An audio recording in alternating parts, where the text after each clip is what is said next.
July 20 నుంచి ప్రారంభం కాబోతున్నటువంటి parliament వర్షాకాల సమావేశాల్లో దేశ రాజకీయాన్ని కుదిపేసేటువంటి అత్యంత సంచలనమైన బిల్ అదే 130వ రాజ్యాంగ సవరణ బిల్.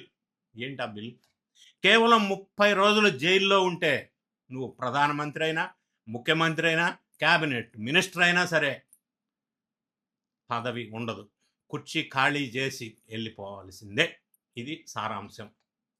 జైలు నుంచే పరిపాలన కొనసాగిస్తాం అనే లీడర్ల వ్యూహాలకు శాశ్వతంగా సమాధి కట్టే ఈ బిల్లుకు ఆంధ్రప్రదేశ్ ప్రభుత్వం ఇప్పటికే ఊహించని రీతిలో పూర్తి సపోర్ట్ ఇచ్చేసింది.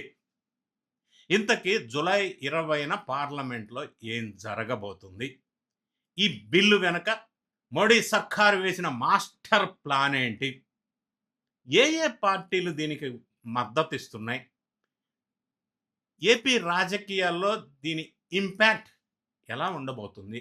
సాధారణంగా మన దేశంలో చట్టం ఏం చెప్తుందంటే, ప్రజా ప్రాతినిధ్య చట్టం అంటాం. అంటే representation of the peoples act 1951 section 8 clause 3 ప్రకారం ఏదైనా క్రిమినల్ కేసులో కోర్టు ఒక ప్రజాప్రతినిధికి కనీసం 2 సంవత్సరాలు లేదా అంతకంటే ఎక్కువ శిక్ష విధిస్తే వారు తక్షణమే తమ పదవిని కోల్పోతారు.